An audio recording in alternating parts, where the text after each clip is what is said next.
आदाब, इस्तकबाल है। मैं हूं आपके साथ अबू हुरैरा। मुल्क में कोरोना के मामले तेजी से बढ़ रहे हैं। हर रोज रिकॉर्ड तादाद में कोरोना केसेस सामने आ रहे हैं। महाराष्ट्र, गुजरात और यूपी समेत पूरे मुल्क में हालात धीरे धीरे बिगड़ रहे हैं। लेकिन इस बीच जिन रियासतों में इंतखाबात हैं, वहां सियासी पार्टियां, अवाम और लीडर कोरोना गाइडलाइन की धज्जियां उड़ा रहे हैं। इंतखाबी रैलियों में बड़ी तादाद में लोग शामिल होते हैं, जहां कोरोना प्रोटोकॉल का बिल्कुल ही ख्याल नहीं रखा जा रहा। ऐसे में सवाल यही उठता है कि क्या जिन जिन रियासतों में इंतखाबात हैं, वहां वहां कोरोना कवानीन में ढील क्यों दी जा रही है? क्या सियासी पार्टियों और लीडरों के लिए कोरोना की गाइडलाइन नहीं है?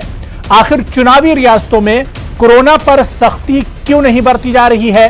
क्या इस पर मरकजी सरकार और इंतजामिया की नजर नहीं जाती है? आज इसी बात को हम समझने की कोशिश करेंगे कि एक तरफ मुल्क में कोरोना का कहर जारी है और दूसरी तरफ जिन जिन रियासतों में इंतखाबात हैं, या खासतौर से मगरबी बंगाल में जहां पर अभी भी 5 मरहलों की पोलिंग बाकी है, यहां पर बड़ी बड़ी इंतखाबी रैलियां हो रही हैं और इन इंतखाबी रैलियों में कोरोना कवानीन की खिलाफ वर्जी हो रही है और कोरोना कवानीन की धज्जियां उड़ाई जा रही हैं। आखिर इस पर सरकार और इंतजामिया की नजर क्यों नहीं जाती है? इसी को हम समझने की कोशिश करेंगे।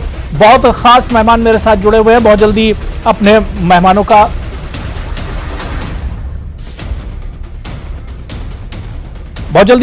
का आपसे तारुफ करा देता हूं। मेरे साथ शुभेंदु शेखर अवस्थी जी हैं, जो कि स्पोक्स पर्सन है बीजेपी के। नौशाद मोमिन लेफ्ट लीडर हैं और खालिद इबादुल्ला साहब तर्जुमान हैं तृणमूल कांग्रेस के, और कुछ देर में कांग्रेस तर्जुमान भी हमारे साथ जुड़ेंगे। सभी मेहमानों का बहुत इस्तकबाल है। मैं सबसे पहले खालिद इबादुल्ला साहब आपसे ही शुरुआत करना चाहूंगा। खालिद इबादुल्ला साहब, क्या लगातार हम देख रहे हैं मुल्क में कोरोना के मामले बढ़ते जा रहे हैं? महाराष्ट्र की बात करें, गुजरात की बात करें, यूपी या दूसरी रियासतों की बात करें, हाहाकार मचा हुआ है। लोग परेशान हैं, हजारों की तादाद में, बल्कि मुल्क में देखा जाए तो रिकॉर्ड तादाद में कोरोना के केसेस आ रहे हैं। लेकिन जिन जिन रियासतों में चुनाव हो रहे हैं खालिद इबादुल्ला साहब, और आपके यहां वेस्ट बंगाल की अगर हम बात करें, तो यहां पर लग रहा है कोरोना है ही नहीं। जिस तरह से बड़ी बड़ी रैलियां हो रही हैं, बड़े बड़े प्रोग्राम हो रहे हैं, जिस तरह से चुनाव हो रहा है, भीड़ भाड़ हो रही है, आखिर ऐसा क्यों?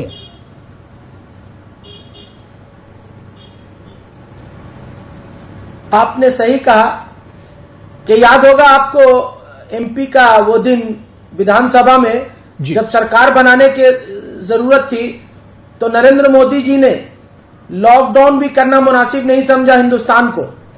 जब उन्होंने 22 तारीख को मध्य प्रदेश के विधानसभा में सरकार बनाने के लिए ऐसे मशरूफ थे, मशगूल थे कि उन्होंने लॉकडाउन को भी नजरअंदाज करते हुए अपनी सरकार बना ली। उसके बाद 24 तारीख को आपने देखा कि लॉकडाउन किया। मुझे कहीं ना कहीं लगता है कि भारतीय जनता पार्टी और नरेंद्र मोदी जी सिर्फ सरकार में बैठकर ही रहना चाहते हैं, और उनका मकसद और उनका मंशा यही होता है कि कैसे करके चुनाव को कामयाब करें और कैसे करके हम अपने राज्य में अपना जो तख्त है उसको दखल करने के लिए हर हरबा इस्तेमाल करने की कोशिश करते हैं। जैसे उन्होंने, आपने देखा होगा कि 2019 में जब 24 मार्च को लॉकडाउन शुरू किया, तो उससे पहले ममता बनर्जी ने लॉकडाउन कर दी थी। लेकिन इनको लॉकडाउन का एहसास इसलिए नहीं था कि इनको जनता को जो सुरक्षा देने की बात है, ये नहीं सोचते हैं। इनका सोच सिर्फ सरकार बनाना और खालिद इबादुल्ला, ये देखिए, ये सब सियासी बातें हैं कि कौन क्या कर रहा है, लॉकडाउन कब लगा या लॉकडाउन किस तरह लगाया गया, ये सियासी बातें हैं। मैं ये कह रहा हूं कि जो सच्चाई है, चाहे उसमें सभी पार्टियां जिम्मेदार हैं, सभी लीडर जिम्मेदार हैं। क्या ऐसा नहीं कि तृणमूल कांग्रेस या टीएमसी की जो रैलियां हो रही हैं, वहां पर कोरोना की धज्जियां नहीं उड़ाई जा रही हैं? खालिद इबादुल्ला साहब, आपने बिल्कुल सही कहा कि सच्चाई है वो राजनीति भी से सच्चाई निकल सकती है। तो जो राजनीति करते हैं, और आपका चैनल भी राजनीति के जरिए हम लोगों को यहाँ पे बुलाया गया है, तो मैं कुछ तो पॉलिटिकल बात तो सब सारे लोग ही करते हैं। आपने बिल्कुल सही कहा कि ये सिर्फ और सिर्फ मैं आ रहा हूं नरेंद्र मोदी जी। हम बंगाल में अगर देखा जाए तो बंगाल में लोगों का बंगाल में ही इलेक्शन हो रहा है और बंगाल के लोग यहाँ पे हैं, लेकिन भारतीय जनता पार्टी के लोग को देखिए, कोई भी ऐसी नेता नेत्री नहीं है जो बंगाल से नहीं बल्कि पूरे भारतवर्ष से यहाँ पे आके यहाँ एंटर करके जा रहे हैं। उनको तो रुकावट होनी चाहिए। नरेंद्र मोदी थाली बजाने का, पटाखा फोड़ने का, ढोल बजाने का, ये जो लाइट बजाने का, लाइट जलाने का काम किया था, ठीक है, ये सब क्या उनको शुभेंदु शेखर अवस्थी जी से आपका जवाब दे रहे हैं। शुभेंदु जी आप कुछ कहना चाह रहे हैं? इनको ये फिक्र नहीं है, इनको ये ठीक है। खालिद बादुल्ला साहब मैं आ रहा हूं, दोबारा सब सुन लीजिए। शुभेंदु जी जवाब दे रहे हैं आपका। जी खालिद साहब, कभी कभी हम सब लोगों को, जो हम राजनीतिक पार्टी के नुमाइंदे हैं, उनके प्रवक्ता हैं, कभी राजनीतिक पार्टी से भी ऊपर उठ के जवाब देना चाहिए। आज जिस विषय पर हम यहाँ बैठे हैं, कोरोना, चाहे वो पार्टी रैली हमारी पार्टी कर रही हो या आपकी पार्टी कर रही हो, हम सब लोगों को ये मालूम है कि इन रैलियों से कोरोना बढ़ सकता है। हमको उसके लिए प्रयास करना चाहिए। आप भी चिट्ठी लिखो, हम भी चिट्ठी लिखते हैं इलेक्शन कमीशन को कि जितने भी इस तरीके की रैली हैं आगे 15 दिन के लिए कैंसिल करी जाए। जितना भी हमको स्टेटमेंट देना होगा हम लोग टीवी चैनल्स के थ्रू दे देंगे, इतने सारे चैनल्स हैं उसको बता देंगे। पर इसके लिए एक इच्छा शक्ति होनी चाहिए। यहाँ बैठ के राजनीति करने के लिए कि ममता जी ने पहले लगा दिया था 2 दिन पहले या 2 दिन बाद लगा, और मध्य प्रदेश में क्या हुआ, ये सब बातें तो सब लोग करेंगे, आप भी करोगे और हम भी करेंगे। यदि चैनल पे इस तरीके के डिस्कशन रहेंगे तो हमारे चैनल में हमारे प्रवक्ता होने की परिपक्वता कहाँ दिखाई देगी? मेरा ये कहना है, गलत है तो गलत है, और सरकारी जो तंत्र है वहां का उसको इसे रोकना चाहिए, परमिशन देनी चाहिए। शुभेंदु शेखर जी, अब बीजेपी से कहां गलत मान रही है? कहां प्रोटोकॉल पर अमल किया जा रहा है वेस्ट बंगाल में बीजेपी की तरफ से? चाहे वो नड्डा जी की रैली हो, अमित शाह जी की रैली हो या किसी दूसरे लीडर की रैली हो, बीजेपी की तरफ से भी इस पर अमल कहां किया जा रहा है? पार्टी से उठ के जवाब दिया है आपको, पार्टी से ऊपर उठ के जवाब दिया है कि यदि नहीं हो रही है और बिल्कुल वहां की वेस्ट बंगाल की सरकार कोई भी रैली की परमिशन ना दे है, और हम इसको सहर्ष स्वीकार करेंगे, और उसमें वो जवाब लिखे कि जितनी भी रैली की हम लोग स्टेट गवर्नमेंट को कुछ देते हैं कि आप हमको इस तारीख को रैली करनी है, स्टेट गवर्नमेंट हमको मना करे। इलेक्शन कमीशन के अंतर्गत ये कोरोना फैला हुआ है, हम बिल्कुल सहर्ष एडमिनिस्ट्रेशन, इसको जानकारी होनी चाहिए। आप ये चीज सभी के लिए बराबर होनी चाहिए, सभी पार्टियों को इस समय रैली के लिए परमिशन नहीं मिलनी चाहिए।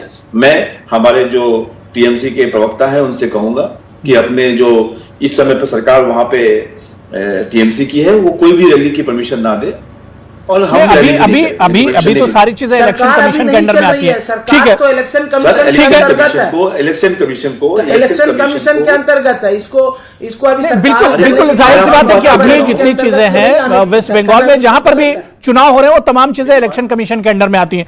मैं नौशाद मोमिन साहब आपके पास आना चाहूंगा। नौशाद साहब, जब लगातार इस पर सवाल उठते रहे, बल्कि लोग तो यहां तक कहते हैं कि जहां पर महाराष्ट्र के लोग हैं उनके लिए एक तरह से कोरोना बढ़ा हुआ है, गुजरात, यूपी, दिल्ली, यहां पर कोरोना बढ़ा, लेकिन जहां जहां चुनाव हो रहा है आखिर वहां पर कोरोना पर इतनी सख्ती क्यों नहीं की जा रही? कोरोना की जो गाइडलाइन है, जो प्रोटोकॉल है, उसकी आखिर धज्जियां क्यों उड़ाई जा रही हैं? क्या सियासी पार्टियों के लिए कोई गाइडलाइन नहीं होती है? क्या सियासी पार्टियों और लीडरों को उस पर अमल नहीं करना चाहिए? नौशाद साहब जी, बहुत शुक्रिया। हमारे मुल्क का सबसे बड़ा अलमिया यह है कि हमारे सियासतदान हजरात चाहे जिस पार्टी के भी हों, उन पर कोई कानून लागू नहीं होता। अफसोस की बात है कि आज की तारीख में हिंदुस्तान की सबसे बड़ी पार्टी, बल्कि दुनिया की बड़ी पार्टी कहे जाने वाले भाजपा के सदर हैं, वो भी अगर आ रहे हैं, रोड शो कर रहे हैं, तो वो भीड़ में इस तरह से जा रहे हैं बगैर मास्क के। और हमारे मुल्क के जो वजीर खारिजा हैं, वो भी रोड शो आज उन्होंने किया भवानीपुर में। घर घर जाकर उन्होंने दस्तक दी है, लोगों से मिले हैं, उनके चेहरे पर भी मास्क नहीं था। तो सवाल ये है कि ये कोरोना का जो मामला है पूरे मुल्क में जिस तरह से फैला हुआ है, इसकी देख रेख करने की जिम्मेदारी हुकूमत की है, और हुकूमत के जो पॉलिसी बनाती है, जो कानून बनाती है, वो कानून की धज्जियां खुद उड़ा रहे हैं। तो ऐसे में सवाल ये है कि हम अवाम क्या करें, और अवाम का अलमिया ये है कि अवाम तो गुलाम बने हुए हैं लोगों के, और इस तरह से जा रहे हैं। अरे भाई, तमाम पार्टियों का हक है इंतखाब में हिस्सा लेने का, इंतखाब का प्रचार करने का, लेकिन जहां पर इतने करोड़ रुपए खर्च किए जा रहे हैं इंतखाबात में, क्या इन पार्टियों को ये जिम्मेदारी नहीं थी कि कम से कम एक मास्क भी अपने लोगों को दिया जाए जो लोग वहां शरीक हो रहे हैं? भी इस तरह की जो सूरत हाल है, बिल्कुल अभी मुल्क में सूरत हाल बिगड़ रही है। लगातार 1 लाख से ज्यादा और रिकॉर्ड तादाद में कोरोना के केसेस आ रहे हैं। तो ऐसे में सियासी पार्टियों को भी जिम्मेदारी इसकी समझनी चाहिए। मैं खालिद इबादुल्ला साहब आपके पास आना चाहूंगा। खालिद इबादुल्ला साहब, शुभेंदु शेखर अवस्थी जो अभी बात कह रहे थे कि तमाम पार्टियों को इसकी जिम्मेदारी लेनी चाहिए, तमाम लीडरों को इसकी जिम्मेदारी लेनी चाहिए, और यही बात अमित शाह ने कही है। अमित शाह ने कहा है कि अगर प्रोटोकॉल की धज्जियां उड़ाई जा रही हैं तो इलेक्शन कमीशन को इस पर सख्ती करनी चाहिए। तो गलती कहां पर हो रही है, कमियां कहां पर रह जा रही हैं? देखिए, ये काम भारत सरकार के अंतर्गत में लॉकडाउन लेना नहीं लेना इनका काम है, सुधारना संभालना उनका काम है, जिससे 2019 में जिस तरह से किया था। रही बात इलेक्शन कमीशन के अंतर्गत में, ये सारी चीज अभी है बंगाल में। सिर्फ बंगाल में नहीं, अगर वो खुद कहते हैं कि ये धज्जियां उड़ाई जा रही है तो अमित शाह जी तो खुद धज्जियां उड़ा रहे हैं। आप छोटी सी गलियों में जिस तरह से भीड़ और चपक के लोगों के साथ में जाके लीफलेट बांट रहे हैं, कहीं नहीं लगता मुझे उनको वो धज्जियां उड़ा रहे हैं। नड्डा जी जिस तरह से लाखों की तादाद में मिचिल में रैली कर रहे हैं और विदाउट मास्क में लोग उसके साथ घूम रहे हैं, उनके सामने खड़े हैं, ये क्या धज्जियां उड़ाना नहीं हो रहा है? आप स्मृति ईरानी को देख रही है, लाखों की तादाद में यहाँ आके मीटिंग कर रही है। जो भारत खालिद इबादुल्ला जी, यही कमी तो सारे लीडरों में है, सारी पार्टियों में ये चीज। सिर्फ इसके लिए बीजेपी को, कांग्रेस को, लेफ्ट को ही जिम्मेदार नहीं ठहराया जा सकता। हम लोग क्या टीएमसी की तरफ से गलतियां नहीं हो रही हैं? क्या टीएमसी के लीडर प्रोटोकॉल की धज्जियां नहीं उड़ा रहे हैं? ये तो सबकी तरफ से हो रहा है। सरकार की दायित्व होती है। आज सरकार में भारतीय जनता पार्टी भारत की सरकार में है और इलेक्शन कमीशन के अंतर्गत में वेस्ट बंगाल आज पड़ रही है। तो इसको तो चाहिए कि इलेक्शन कमीशन इसको रोक करे।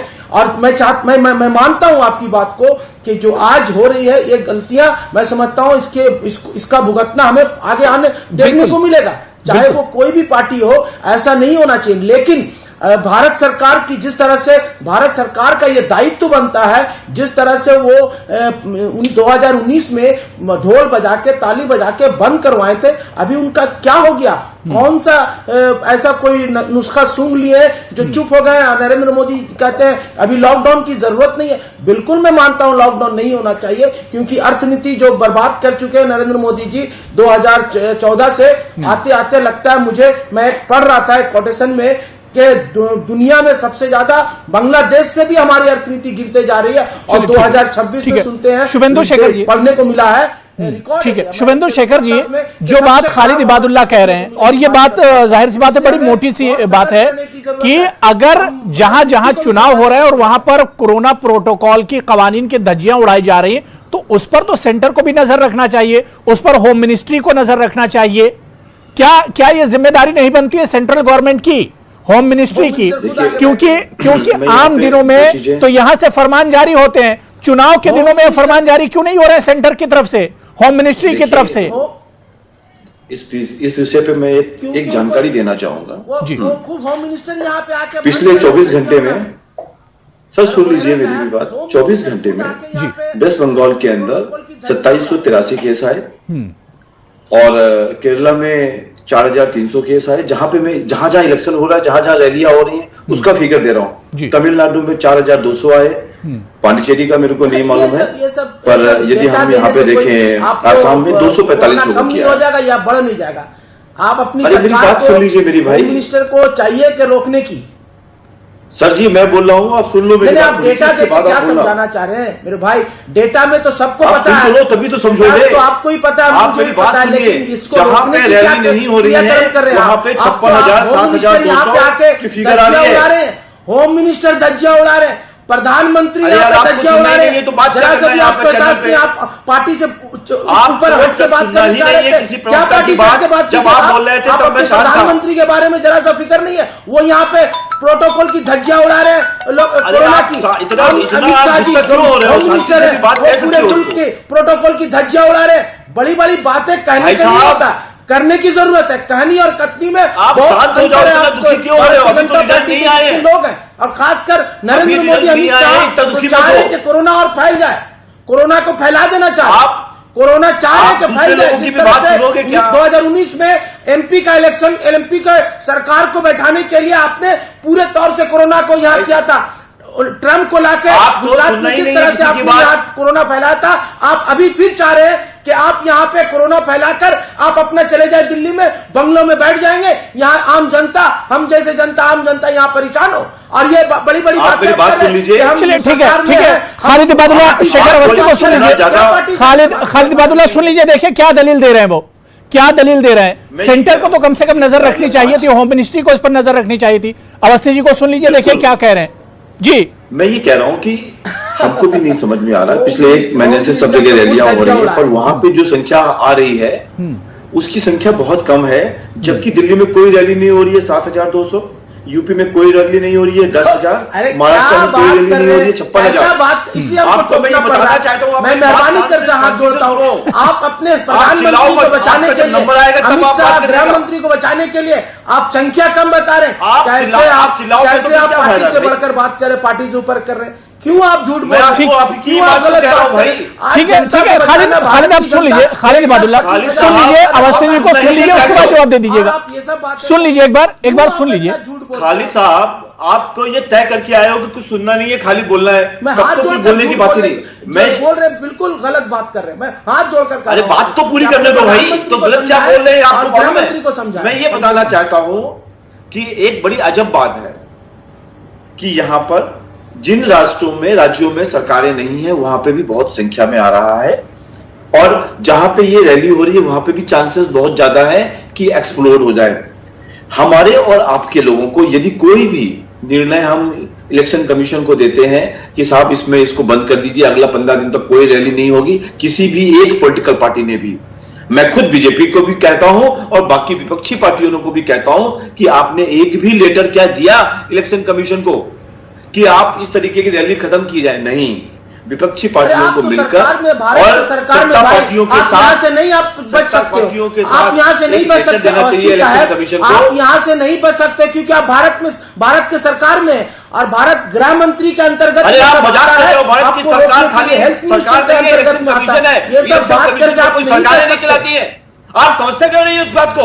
इलेक्शन कमीशन बंगाल में है और जहां इलेक्शन हो रही है वहां पे इलेक्शन कमीशन का काम है इलेक्शन करवाना, उसका काम कोरोना रोकना नहीं है। आप पहले अपने भारत की सरकार के प्राइम मिनिस्टर उनको समझाने की कोशिश करें। ठीक है देखिए खालिद इबादुल्लाह बात हो गई। मैं शुभेंदु मैंने आपको भी काफी टाइम दे दिया। सवाल ये उठ रहा है कि जिम्मेदारी किसकी है किसकी नहीं है? इलेक्शन कमीशन जिम्मेदार है या सरकार जिम्मेदार है या अवाम जिम्मेदार है? सवाल तो यही उठ रहा है कि कोरोना बहुत खतरनाक है। शुभेंदु जी सुन लीजिए, खालिद इबादुल्लाह साहब सुन लीजिए, सवाल ये उठा है कि जिम्मेदारी किसकी है? यही तो अहम सवाल है। यहां पर तो सबको जिम्मेदारी लेनी होगी। इंसानी जान अगर एक शख्स की भी मौत हो जाती है तो उसके लिए जिम्मेदार कौन होगा? जिस तरह के मुल्क में हालात बन रहे हैं, ऐसा नहीं है आप जिस तरह से आदादो शुमार गिना रहे हैं, आप जिस तरह से आंकड़े गिना रहे हैं यूपी, दिल्ली और बंगाल के, ऐसा नहीं कि रैलियां हो रही और वहां पर कोरोना नहीं हो रहा है। लेकिन सवाल ये उठ रहा है कि अगर 2-4 केसेस भी बढ़ जाते हैं, सैकड़ों की तादाद में केस बढ़ जाते हैं, तो जिम्मेदारी कौन लेगा इसकी? इसका जिम्मेदार होगा कौन? कांग्रेस लीडर भी हमारे साथ डिबेट में जुड़ गए, मैं उनका भी तारुफ करा देता हूं। गुलजार साहब हैं, कांग्रेस तर्जुमान हमारे साथ जुड़ गए। गुलजार जी आपका भी बहुत इस्तकबाल है। गुलजार जी मेरा सीधा सवाल कि जिस तरह से बंगाल में हम देख रहे हैं या दूसरी रियासतों में जहां पर चुनाव हो रहे थे वहां पर रैलियों में बड़ी तादाद में लोग आ रहे हैं, कोरोना प्रोटोकॉल की धज्जियां उड़ाई जा रही हैं, क्या सियासी पार्टियों के लिए कोई कोरोना नहीं है? क्या सियासी पार्टी और उनके लीडरों को कोरोना नहीं होता है? मेरा सवाल यह भी है कि आखिर इस तरह से सियासी पार्टियां क्यों कर रही हैं? क्या सिर्फ सियासत उनके लिए अहम है? क्या वोट उनके लिए अहम है? देखिए, सबसे बड़ा बात यह है कि आज चुनाव में जो हिंसा का बात अभी तब से मैं सुन रहा था, सबसे बड़ी बात है जो चुनाव पूरे हिंदुस्तान में जहां पर भी चुनाव होता है जितना हिंसा नहीं होता है, सबसे ज्यादा हिंसा पश्चिम बंगाल में होता है। यहाँ पर एक 6 साल का बच्चा मारा जाता है, यहाँ पर राजनीतिक हिंसा में इतने लोगों की जान गई है, और यहाँ पर एक तरफ जय श्री राम, एक तरफ खेला होवे। तो यहाँ पर पश्चिम बंगाल के आम आदमी के साथ में ये टीएमसी और बीजेपी वाले खेला कर रहे हैं। हम लोग ये खेला में नहीं है। हम लोग यहाँ पर पश्चिम बंगाल में विधान चंद्र राय का बंगाल चाहते हैं, रहा कोरोना महामारी का, हमारे देश में ज्यादा से ज्यादा टीका यहाँ के नागरिक को देना चाहिए। यहाँ पर हिंदुस्तान में लोगों को टीका नहीं मिल रहा है, हमारे यहाँ की सरकार वो वैक्सीन दूसरे देशों में दे रहे हैं। तो हम लोग चाहते हैं कि पहले अपने देश को संभाला जाए। आज महाराष्ट्र हो या और भी बहुत सारे स्टेट है जहां पर कोरोना महामारी में इतना नुकसान हो रहा है, उसके बावजूद भी पश्चिम बंगाल में आप देखेंगे इतना बड़ा बड़ा जनसभा हो रहा है। तो हम लोग चाहते हैं कि लोगों का भी ध्यान रखा जाए और ये जो टीकाकरण का मसला है इसको जल्द से जल्द सभी लोगों को, सभी आम नागरिकों तक पहुंचा दिया जाए। बिल्कुल। मैं खालिद इबादुल्ला साहब आपके पास आना चाहूंगा। खालिद इबादुल्ला, अभी भी क्या आपको नहीं लगता है कि वक्त है यहां पर इलेक्शन कमीशन के अंडर में ही अगर चीजें आती हैं तो इलेक्शन कमीशन से सरकारों को जो सियासी पार्टियां हैं उन्हें कम से कम अपील करना चाहिए कि इलेक्शन कमीशन अब इस पर एक तरह से गौर करे, वरना हालात बहुत बिगड़ जाएंगे। देखिए इलेक्शन कमीशन का एक गाइडलाइन है, उस गाइडलाइन पे सीधी सी बातें लिखा गया है कि आप पांच लोगों से गाइडलाइन पर अमल कहां हो रहा है? गाइडलाइन तो पहले दिन से, अगर गाइडलाइन पर अमल करते तो हिंदुस्तान में ये हालत नहीं होती। तो वही तो मैं पूछ, गाइडलाइन पर अमल कहां हो रहा है? मैं तो वही पूछ रहा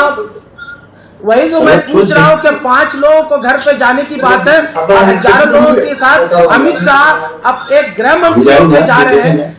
तो आपकी भी तो सरकार जा रही है, लाखों लोग ममता जी भी तो जा रही है, रैली कर रहे हैं, ममता जी घर पे बैठी है, गज्जा उड़ा रहे हैं। वो अमल तो उनका काम था, आज आम जनता तो नहीं जानती कैसे करा जाता है। इलेक्शन कमीशन को चाहिए इस पे कड़ी स्टेप लेने के लिए, लेकिन क्यों नहीं ले रही पता नहीं। अमित शाह के गृह मंत्रालय दफ्तर उनको क्या कोई ऐसा ठीक है, शुभेंदु बोल दिया है? शुभेंदु शेखर जी जवाब दे रहे हैं। खालिद सुन लीजिए, खालिद इबादुल्ला साहब सुन लीजिए, खालिद जी बात हो गई, खालिद जी बात हो गई, अब सुन लीजिए शुभेंदु जी क्या कह रहे हैं, आप उनको भी सुनिए जी।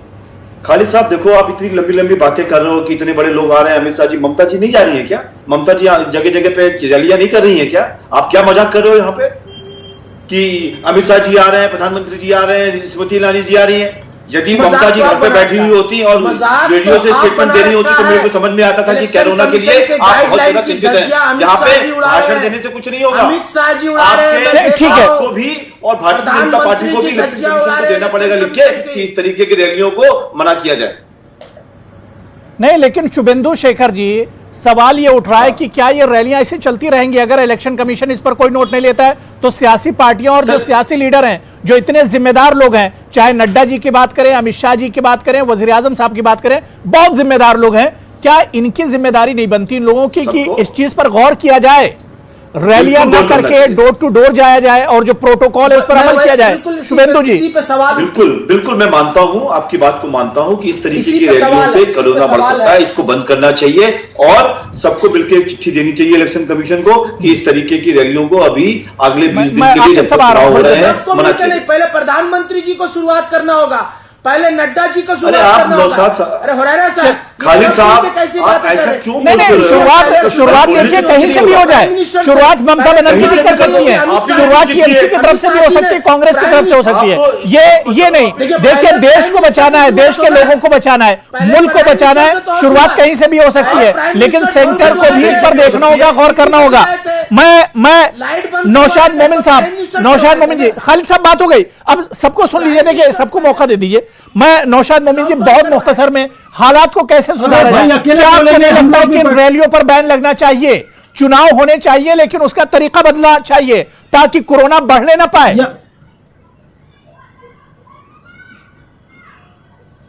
जिस तरह का माहौल है, इस माहौल में जरूरत है कि रोड शो और इस तरह के जो बड़े बड़े इज्तिमा हो रहे हैं उसको बैन करना निहायत जरूरी है। इसलिए कि अगर ये बैन नहीं हुआ तो यकीनन 1 महीने के बाद जो सूरत हाल सामने आएगा बंगाल में, वो कोई इसे कंट्रोल नहीं कर पाएगा। लिहाजा मैं समझता हूं कि जितनी जिम्मेदारी मरकजी हुकूमत की है, लेफ्ट शुरुआत करेगी, लेफ्ट इस बात की शुरुआत करेगी। नौशाद साहब, ममता बनर्जी हमारे वजीर है आलम नहीं, लेफ्ट जो पार्टियां हैं वो शुरुआत करेंगी इसकी। बिल्कुल हमारे चलिए ठीक है। आकिब गुलजार साहब बहुत छोटा सा रिएक्शन। सवाल ये उठ रहा है क्या कांग्रेस इसके लिए कदम उठाएगी? क्या चुनाव तो होने चाहिए, बहुत जरूरी है मुल्क के लिए, लेकिन सवाल ये उठ रहा है क्या कैंपेनिंग का तरीका बदलना चाहिए, रैलियों पर रोक लगनी चाहिए, भीड़ भाड़ पर रोक लगनी चाहिए? देखिए, ये तो इलेक्शन कमीशन का जिम्मेदारी है कि इस जो पोलिंग बूथ जो है, पोलिंग बूथ का संख्या है उसको बढ़ाया जाए, पोलिंग बूथ के संख्या को बढ़ाया जाए, क्योंकि आज हम लोगों ने देखा जब हिंदुस्तान में कोरोना वायरस आया तो नमस्ते ट्रम्प करने के चक्कर में मोदी जी ने ट्रम्प को बुलाया यहाँ पर, और उसके बाद में उसका स्वागत करने के बाद में यहाँ पर कोरोना वायरस बढ़ा। और जब हमारे परिযাयी श्रमिक माइग्रेंट लेबर जब रास्ते में भूखे प्यासे अपनी जान दे रहे थे, उस वक्त तो इनके बारे में कोई नहीं सोचा। उस वक्त हमारी यहाँ की नहीं, जाहिर सी बात है कि अब तो तबलीगी जमात भी नहीं निकल रही हैं, अब तो जमातें भी नहीं निकल रही हैं, जिन जमातों पर इल्जाम लगाया था, कोरोना को फैलाने को लेकर इल्जाम लगाया गया था। सवाल ये उठा है कि सियासी पार्टियों को अब अपनी जिम्मेदारी समझनी होगी। इलेक्शन कमीशन को भी इस पर गौर करना चाहिए, मरकज की सरकार को भी इस पर गौर करना चाहिए, और सबसे अहम जो सियासी पार्टियां और उनके जो लीडर हैं उनको इस पर गौर करना चाहिए कि मुल्क को बचाने के लिए, कोरोना को शिकस्त देने के लिए आखिर क्या कुछ करने की जरूरत है। अभी भी एक तरह से सवेरा है और अभी भी इस पर काबू पाया जा सकता है, लेकिन इसके लिए सियासी पार्टियों को समझना होगा। बहुत बहुत शुक्रिया आकिब गुलजार साहब मेरे साथ जुड़ने के लिए, खालिद इबादुल्लाह, नौशाद मोमिन जी और शुभेंदु शेखर अवस्थी साहब, सभी का बहुत बहुत शुक्रिया डिबेट में जुड़ने के लिए। आदाब।